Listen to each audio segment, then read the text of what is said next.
Hello everyone at welcome po sa ating channel. This is Coach Jared. Welcome back! welcome back sa ating live stream.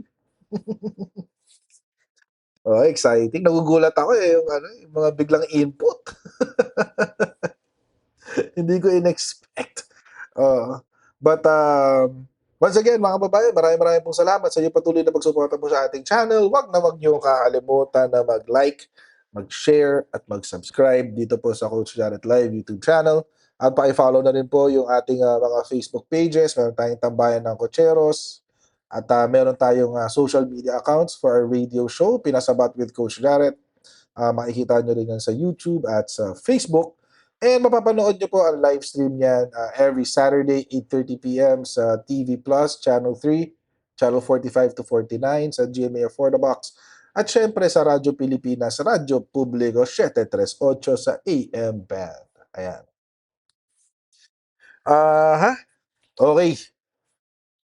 Pag-usapan na ngayon natin itong ating next topic. Pero bago yan, mga kababayan, itong kay Senator Ping Lacson. Mukhang may parang meron akong nakita kasi isang video na of course hindi ko naman alam kung talaga napainan si Senator Ping. Pero parang gano'n nung nakita ko kasi yung isang video, parang ang lumalabas parang dapat mag-ingat si Senator Ping kasi baka pinainan lang siya ng kalaban.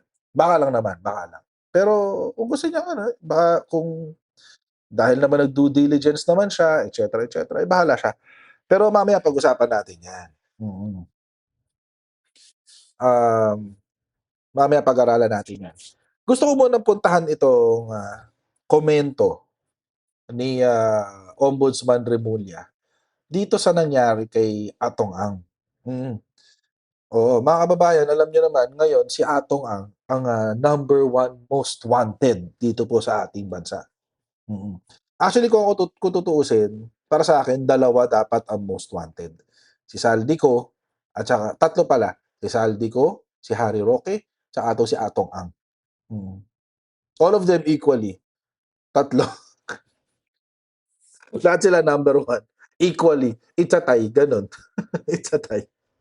So dapat silang tatlo. Pero syempre dahil si Harry Roque, alam naman natin kung saan matuntun pero hindi lang makuha dahil meron pang asylum application. Which by the way, totoo pala na siya ay dinecline ng The Hague, Netherlands. Dinecline na yung kanyang asylum doon at siya ay itinapon sa Vienna, Austria. Sa Austria kasi doon daw kasi siya pumasok. So dapat doon siya nag-apply ng asylum. Oo. But anyway, uh, so confirmed na 'yun. At siya ngayon ay nagtatago at nabubuhay sa awa at panlilimos sa mga utu-utong DDMs doon sa Vienna. Oo. Pero feeling ko magiging happy siya doon kasi kaso maliliit lang ang Vienna sausage eh. So, so hindi ko alam kung magugustuhan niya. Maliit lang Vienna sausage eh. Kasya nga ilan ba? 6 sa isang lata.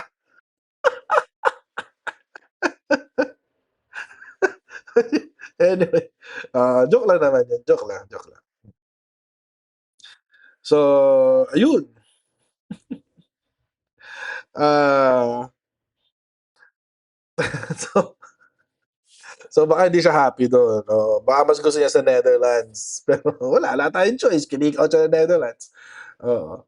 Tapos pangalawa, itong si Zaldico na nagtatago sa Portugal. Portugal naman siya. At ngayon, tinatrabaho na rin ang extradition niya. Ang Pilipinas ay direktang nakikipag-usap sa Portuguese government na i-cancel yung kanyang golden visa para mapalayas at mapauwi dito sa Pilipinas. Especially now na cancel na rin pati yung kanyang passport. Mm. Um, Ito yung pangatlo, si Atong Ang. At This is actually a shout out to the Marcos administration. Itong pag-discuss natin ng topic na 'to is actually a shout out to the Marcos administration because, mga kababayan, whether you admit it or not, ngayon lang ho tayo nakakita ng gobyerno na talagang pati mga mayayaman at makapangyarihan, tinugis. Mm. And whether you admit it or not, whether maniwala kayo o hindi, wala ngayon lang ako nakakita ng isang gobyerno na talagang walang kinilingan kahit mayaman, mahirap. Mm. As in, imagine mga kababayan, si Jinggoy tsaka si Bong Revilla nag-round 2, nag-round 2 ng kaso, round 2 fight, gano'n. Tapos madadagdagan pa. Oo, hindi lang silang dalawa, nandiyan pa si Cheese, nandiyan pa si Joel Villanueva. Hmm, 'di ba? Tapos pati mga members of Congress, si Saldico, 'di ba? Yung mga naintriga sa ano, sa ano ba 'to, sa flood control scam. Intriga pa lang 'to, pero talagang dinisiplina at tinanggal agad. Tanggal, hindi inilipat. Take note, magkaiba po yung inilipat sa tinanggal. Tinanggal, hindi inilipat. Si Digong mahilig maglipat para matanggal ang init. Si BBBM nagtatanggal. Mm. Tinanggal si Bersamin dahil sa pamangkin niya, tinanggal si Pangandaman dahil doon sa budget. Sino pa? Si Bonoan, tinanggal din dahil doon sa kapalpakan niya na bantayan ng katiwalian sa DPWH, which by the way, as of today, Bonoan is in the Philippines. Wala nang nagawa. Mukhang hindi pinayagan ang kanyang extension. Hindi pinayagan ang extension niya sa Amerika. Mm, 'di ba? So, he's back in the Philippines. Oh. So, yun mga kababayan, no? So, ito si Arnie Teves. Hmm. Si Arnie Teves is already in jail. Hindi siya makakalaya anytime soon, mga kababayan. Kahit sabihin niyo pa na yung kanyang kaso doon sa murder, yung inacquit daw nitong Biyernes, it's not related to the Digamo case. It's a different case. Mm. It's a different case. So, and ito pa. Hindi siya tinatanggal sa designation niyang pagka-terorista, by the way. Oo, wag ho yung don't mistake that fact na hindi tinanggal ang kanyang designation bilang terorista. Terorista pa rin si Arnie Teves. Oo, terorista pa rin siya. Mm. At lahat yan because of the decision of the Court of Appeals. Sinabi ng Court of Appeals na hindi siya dapat tanggalin. Although yung kanyang kapatid na si Pride Henry Teves, tinanggal sa designation na terrorist. Pero si Arnie Teves mismo, hindi siya tinanggal. Hindi siya tinanggalan ng terrorist designation. Terorista pa rin matuturing si Arnie Teves. Oo. So, that's one. And yung iba, sa sobrang lakas ng political will ni PBBM, si sino ba 'to? Si Kibuloy nakakulong, si Digong nakakulong, si Bantag nagtatago, si Harry Roque nagtatago, si Cassandra Ong nagtatago, natanggal ang pogo sa Pilipinas. Hmm, 'di ba? Oh, imagine, tanggal ang pogo sa Pilipinas.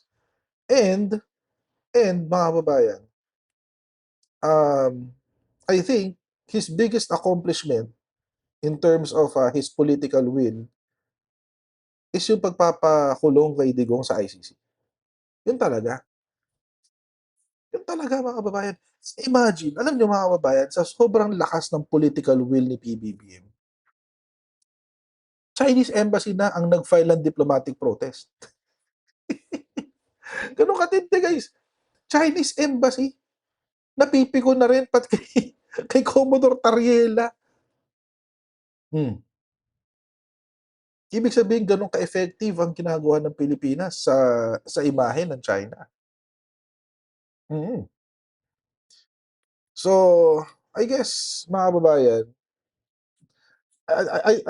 regardless of your opinion kay Presidente Bongbong Marcos, he's really done a lot of good for the Philippines, whether you accept it or not. It is a fact. Eto palang Globe Starlink na connection, ang galing, eh.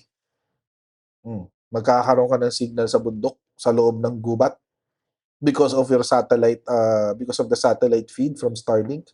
Kahit 4G lang daw na telepono, uubra. 4G, 4G LTE, uubra kahit nasa loob ka ng gubat dahil sa Starlink. Hmm.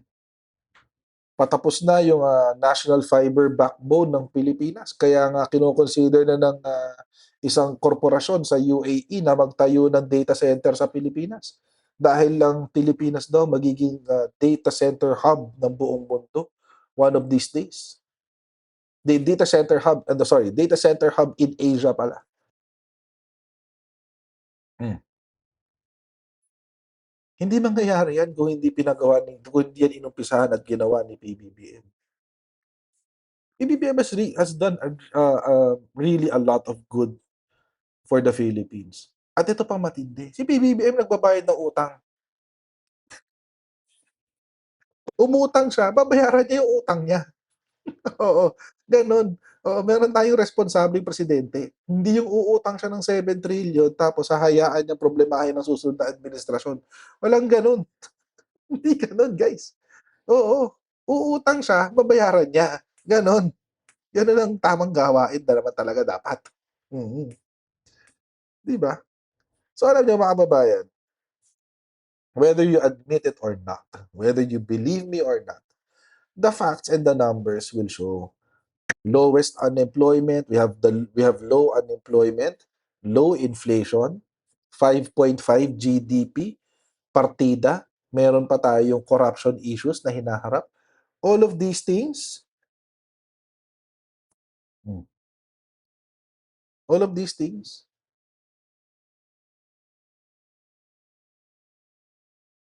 So, kaya nga mga kababayan, I don't care about the survey.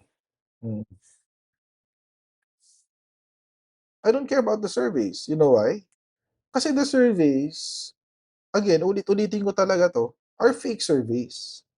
Hangga't di nila sinasabi sa ating lahat kung saan nila ginagawa yung survey at habang ang sinasabi nila ay puro generic region lang or island, Luzon, Visayas, Mindanao, Balance Luzon, NCR. Balance Luzon, NCR, Visayas, Mindanao. Habang gano'n ang kanilang pinapakita, ay hindi ako maniniwala sa survey nila. Mm, 'di ba? Kung ikukumpara mo sa presidente na mas maraming ginagawa, puro aksyon, walang bakasyon. Kaya nga ano, eh, may nakita akong post nitong nakaraan, picture ni PBBM na duguan, tapos si Sarah, andiyan pa maganda yung kanyang image. Ang ginawa ko, binago ko yung picture, inedit ko siya. Nung inedit ko, nilagyan ko ng ribbon sa ilalim tapos sinabi ko, "Puro aksyon," tapos sa kabila, "Puro bakasyon." Gano'n naman talaga, 'pag puro ka bakasyon, fresh ka. 'Di ba? Gano'n naman kasi talaga, eh. Saan kayo nakakita mga kababayan ng nagbabakasyon pero mukhang binugbog at hindi fresh, 'di ba? Walang gano'n. Oo, walang gano'n. 'Pag nagbabakasyon ka, fresh ka. Oo. 'Pag puro ka trabaho, 'yan, bugbog ka sa trabaho, eh, sugatan ka talaga. Gano'n talaga 'yun. Oo. Kaya yung isa puro bakasyon. Oo. And eto nga mga kababayan, one of the biggest achievements of the Marcos administration is really in the area of justice. Dahil nga mga kababayan, eto nga, um, yung ginawa ho ng ating ombudsman, eh sobrang iba sa ginawa ng Duterte administration pagdating dun sa kaso ni Atong Ang. Sabi ni ano, ni Ombudsman Boying, nagbabasura si Inday. Noong una, tanim puno. Ngayon, pulot basura. Diyos, dapat isinama na lang niya yung sarili niya sa plastic bag para naitapon din siya. Basura din siya. Kamusta na ba yung post ko na yun? Marami namang galit na namang DDS Saren. Marami na namang galit na DDS Saren for today's video.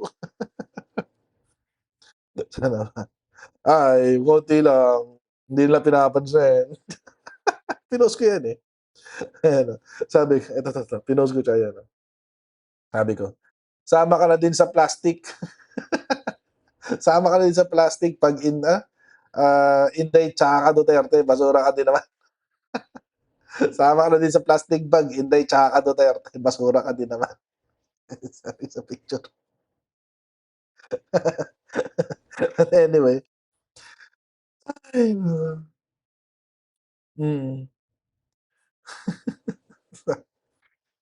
So, yun na nga. It seems, mga kababayan, si Rodrigo Duterte really protected criminal syndicates nung panahon niya.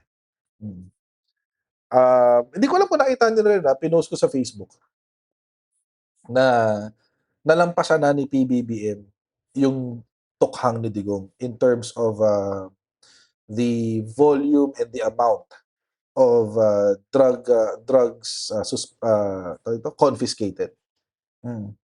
Si si Digong nung siya ay nasa poder, ang kanyang total amount na kanyang huli is if I'm not mistaken 87 or 89 billion pesos. Oo. Mga ganon. 87 or 89 billion pesos. Kay PBBM is around 94 or 95 billion pesos already. 95 billion pesos already. So ano ibig sabihin nun? Mas epektibo yung war on drugs ni PBBM. And take note, kahit mas epektibo siya, halos bihira kayo makakita ng taong pinapatay. What does that mean? Ibig sabihin, nung panahon ni Rodrigo Duterte, pinrotektahan lang talaga niya yung kanyang mga business partners na drug lord. Nung panahon ni Rodrigo Duterte, pinayagan niya ang Pogo. Bakit? Kasi nandun naman yung kanyang mga business partners na human trafficker sa mga Pogo. Dito naman, mga kababayan, dito kay Atong Ang, pinrotektahan ni Digong yung kanyang mga business partner na illegal gamblers or mga gambling lord. Gambling lord naman. At ang sabi nga ni ang sabi ni Ombudsman Boy, ginawa nilang laro-laro lang. Pinaglaruan lang daw yung hearing sa Senate ng mga biktima ng yung mga missing sabongeros, no?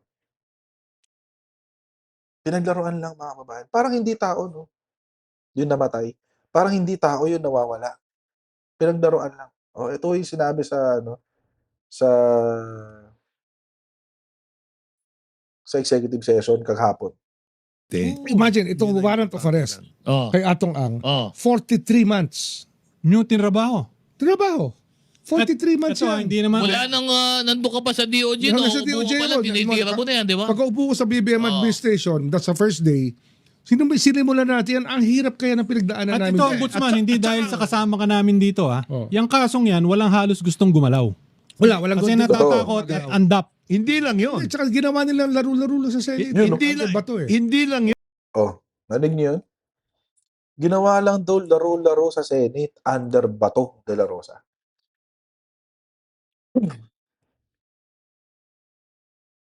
Di ba? Lang puweta talaga si Bato eh. Hindi na nga napasok dahil sa akala niya may warrant of arrest. Excuse me, hindi pa inayos ang trabaho. Di ba?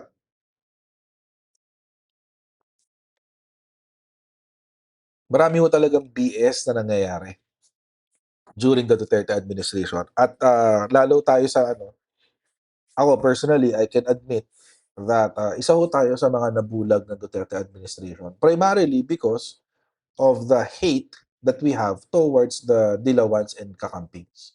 Wala pang kakamping no'n, mga dilawan pa lang. Mm. So, it is a support born out of hate. Mm. Which now, something that the kakampings and the dilawan should learn. Mm. Kasi, sa mga para sa mga kakamping na nanonood sa'tin tsaka mga dilawan, alam naman namin yung feelings niyo alam naman namin na allergic kayo sa last name na Marcos. Alam naman namin yun. Hindi naman namin sinasabi na dapat suportahan niyo si any Marcos for that matter. Ang sinasabi lang namin, give credit when credit is due and give support when it is due. Yun lang. Mm. Give support when it is due.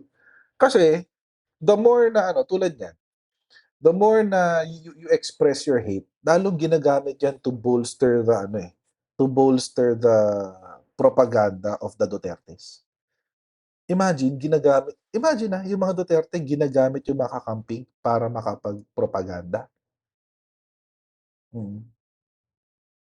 Kung di kayo naniniwala, baka nakakalimutan yung ginawa nila kay Shelo Magno. Di ba? Kung di kayo naniniwala, baka nakakalimutan yung ginamit nung panahon na ginamit nila si Liachon.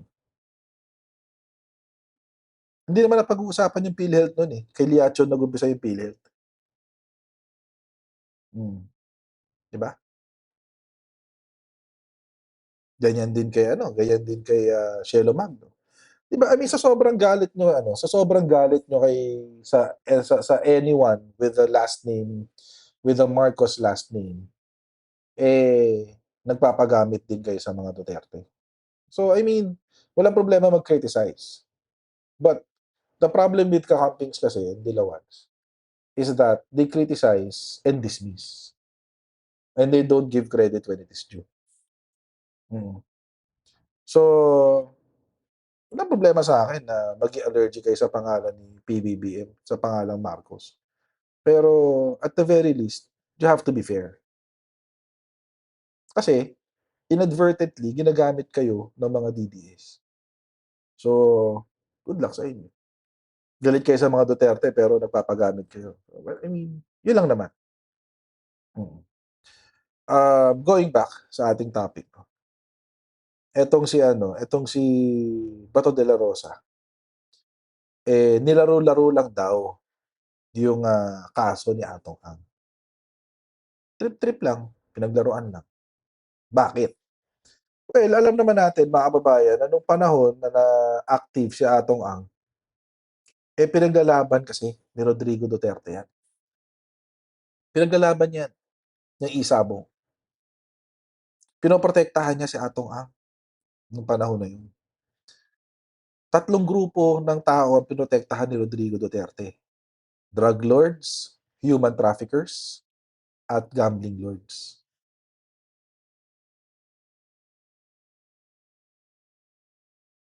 No joke. No joke. Bakit daw? Bakit pinoprotektahan ni Digong? Kasi, nagpapasok daw kasi ng 640 million pesos a month sa gobyerno. Sa gobyerno? How? Nagpakita ba kayo ng tax report ng grupo ni Atong Ang?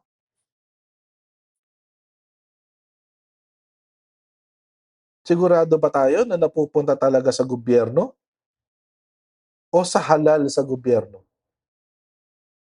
I hope you can see the difference, mga kababayan, mga kotsero. Naipakita niyo na ba yung taxes nito? Napakita ba ni Digong? Hindi, di ba?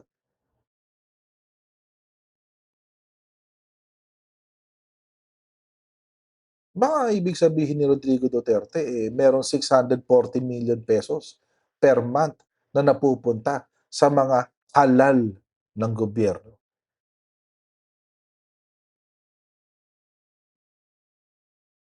Or halal sa gobyerno. tulad ng presidente. Di ba? Maliban natin kung yung 640 million na yan, may kickback si Digong dyan na 20 million naman. Or 500 million naman. Maliban natin, di ba? We don't know. Or baka yung 640 million na yan, diretso sa kanya. We don't know. Yun ho ang dahilan kung bakit ginawang laro-laro ni Bato de la Rosa yan. Kasi hindi yan ayaw yan ipagalaw ni Rodrigo Duterte. Hindi yan pwedeng galawin. Ganun ho yan. So imagine mga kababayan, nung dumating si Presidente Bongbong Marcos, all of a sudden, mga kababayan, nagpalit ng ihip ng hangin. Nagbagong ihip ng hangin. Wala na. Lilinisin na talaga ang bansa. Lilinisin talaga. Hindi pwedeng hindi. And if I'm not, mga kababayan, no, as early as now, I will say this. Yan po ang magiging legacy ni PBBM. Ang legacy niya hindi sa construction, hindi. Sa reforma sa justice system. Sa reforma sa transparency. Sa reforma sa sa accountability pagdating sa mga tiwaling opisyal. Yan ho ang magiging legacy ni PBBM. He will be the first president to really address corruption. Sabi ng mga iba, ira-wrap up na raw si ICI, blah blah blah blah blah. Ira-wrap up na talaga. Bakit? Kasi meron ng batas, 'di ba? Pinapa-prioritize yung batas sa Independent People's Commission. Dapat tapusin na raw 'yan soon. Kaya magra-wrap up na. Magra-wrap up na. Ganun talaga. Wala nang iimbestigahan. Lahat ng pwedeng imbestigahan sa flood control scam has already been investigated. At yung flood control scam, mga babayan, the ICI existed to address, it's an ad hoc committee to address the expedited investigation of the flood control scam. Doon talaga yun. Doon talaga yun. At ngayon, nasa prosecution na.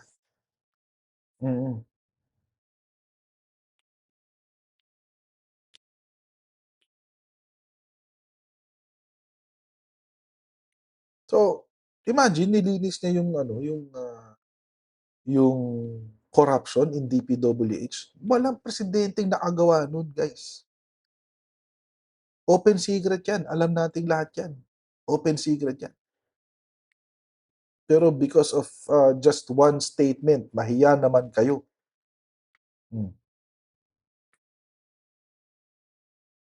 Mahiya naman kayo, sabi niya. Tapos ang boxing. Tapos ang dekadang piyesta ng DPWH.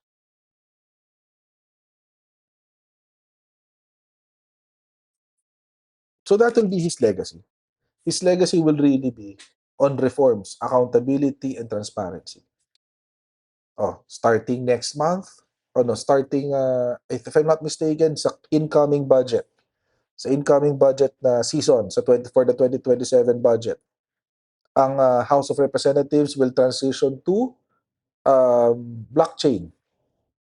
Blockchain na ang House of Representatives starting sa 2027 budget. Kasi ang DBM naka-blockchain na eh.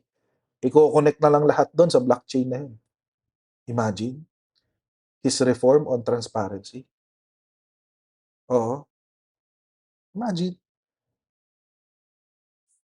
Tapos sasabihin ni Benjamin Magalong, ay hindi, kami yung nauna eh. Kami yung unang city na nag-propose ng blockchain, blah, blah, blah, blah, blah, blah.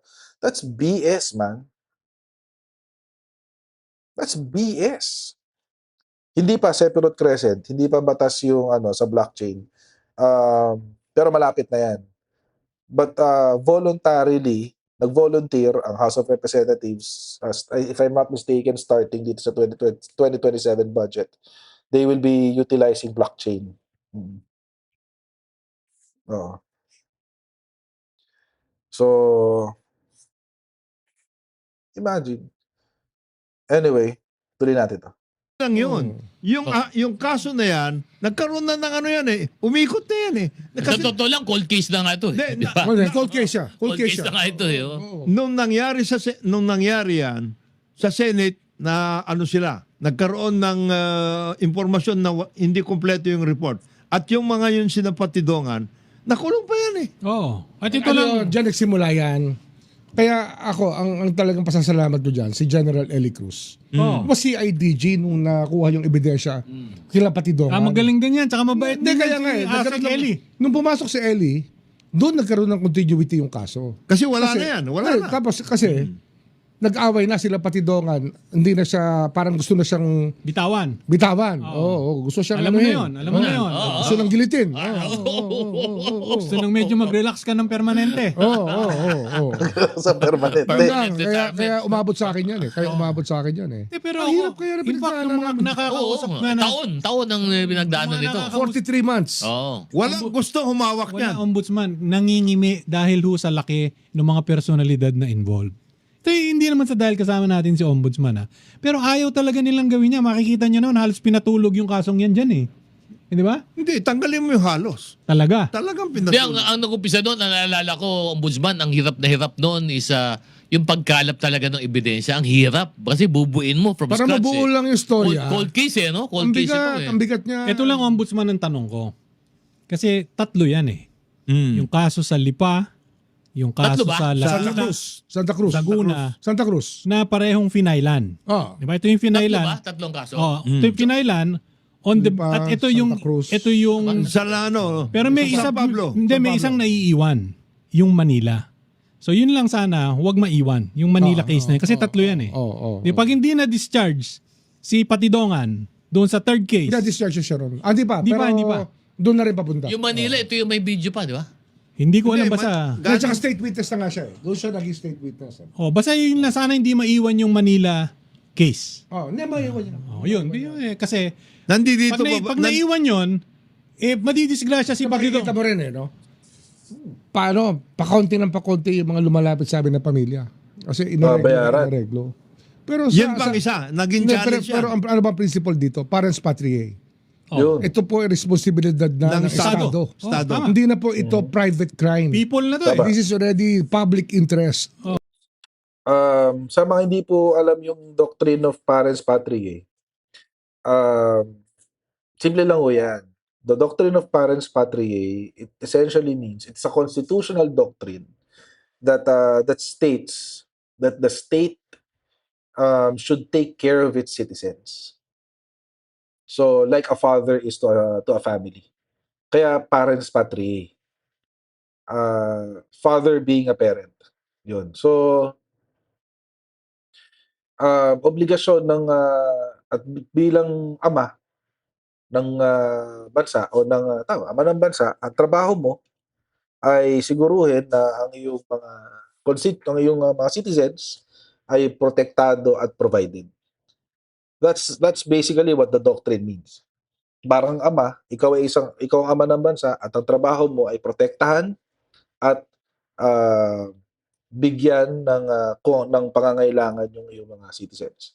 So nung sinabi po dito ni Ombudsman Remulla na hindi this is not a private case. This is the state acting in its responsibility as parents patriae. Ibig sabihin nagpapakaama yung gobyerno para sa kanyang mga citizens. Kasi this is an act of protecting the citizens. Pinoprotektahan tayong lahat. Bakit? Kasi kapag hindi ito ginawa, magiging malaya lang si Atong Ang. Habang malaya siya, hindi natin alam kung sino magiging susunod na biktima. Malay nyo, mga kamag-anak nyo, tito nyo, kapatid nyo, mga lolo nyo na mahilig magsabong, na chumochope. Hindi ko kasi pwedeng yung kapag dahil lang nandaya ka, papatayin mo. Hindi pwede. Although alam naman natin na may sariling mundo ang mga sabongero, but to go to that extreme, that's too much. Diba? Bugbugin mo, turuan mo ang leksyon, o sige, walang problema. Buhayin mo. Huwag mo itapon sa taal.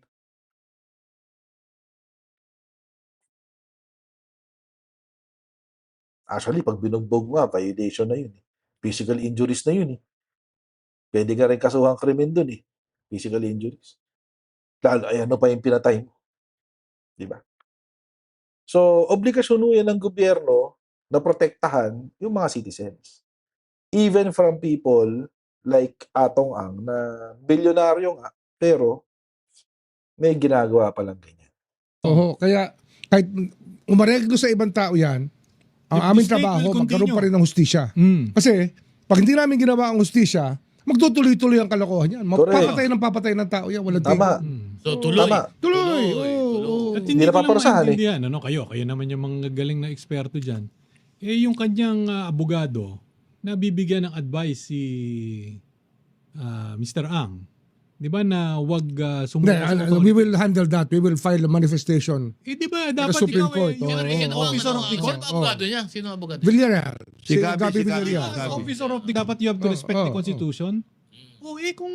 Kung sasabihan mo ng ganun yung kliyente Ang mo. bilis kasi daming pangyayari ngayon kaya hindi mo sabay-sabay pwedeng gawin. Oo. Pero tutuluyan natin yan. Maganda kasi yung justice sector.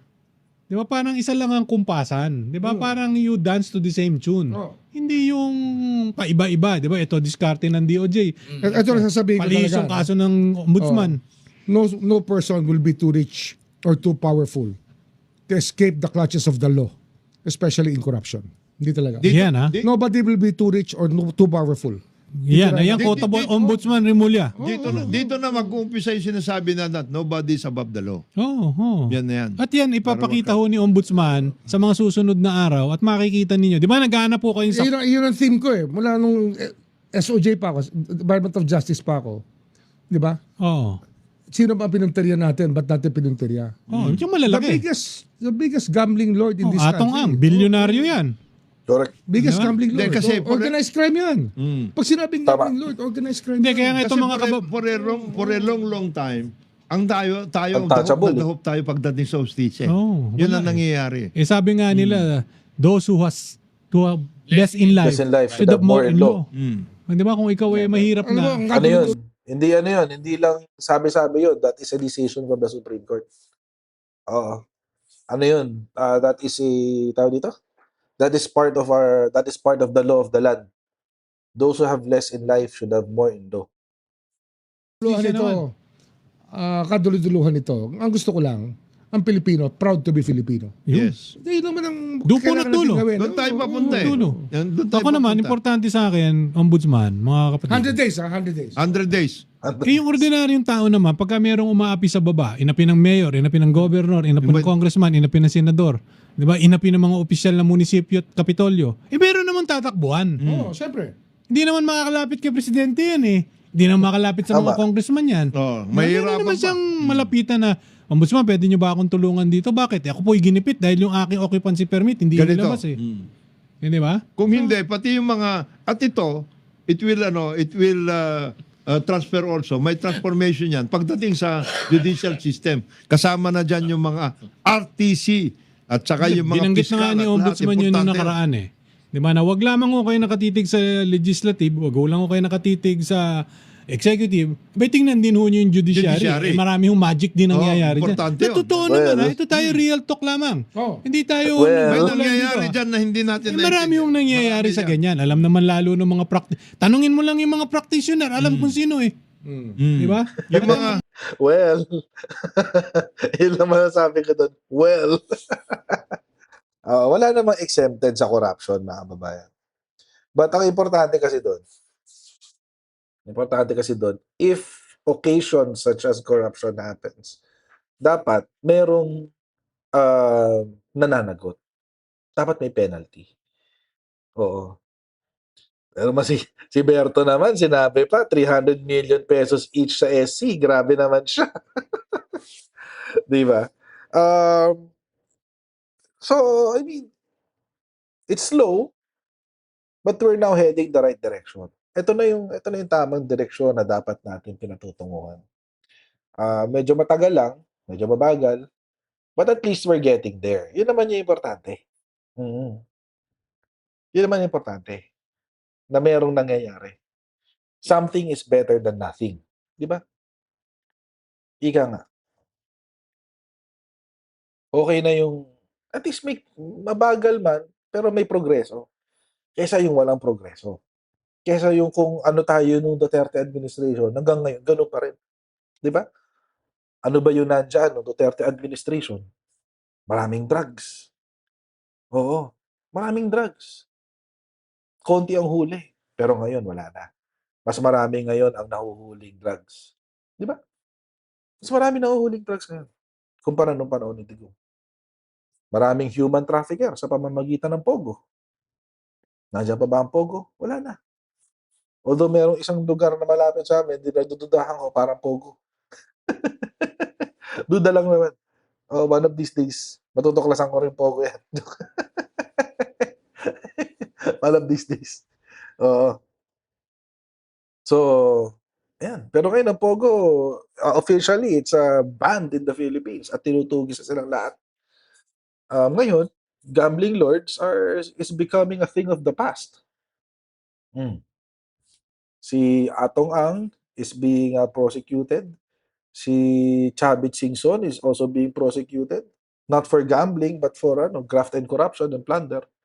So, I mean, it's a start. Si Digong nakakulong. Si Kibuloy nakakulong. Di ba?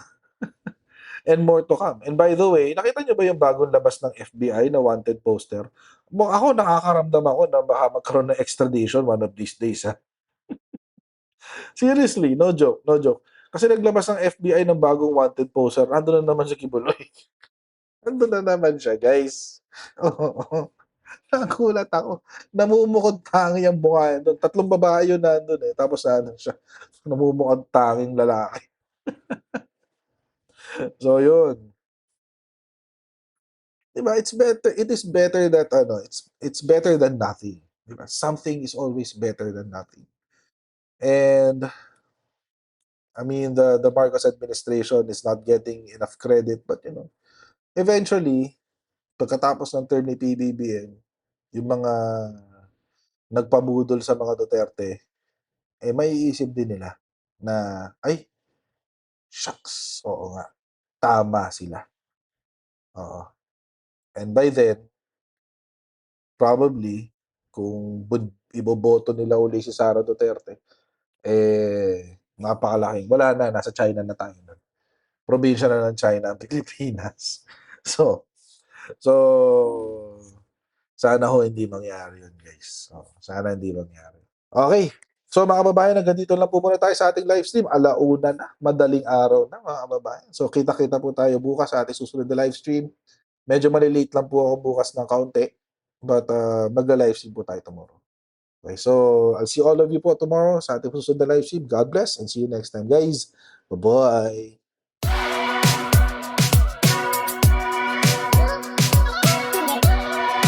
O ganun. Natin gawing tanga mga Pilipino. Mas maganda kasi nasa lugar ka ng tama kaysa yung pinipilit mo yung pagkakamali.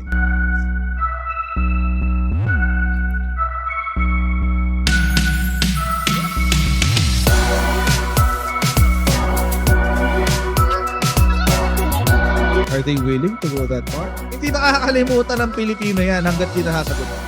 Sino ngayon nagsasabi ng totoo?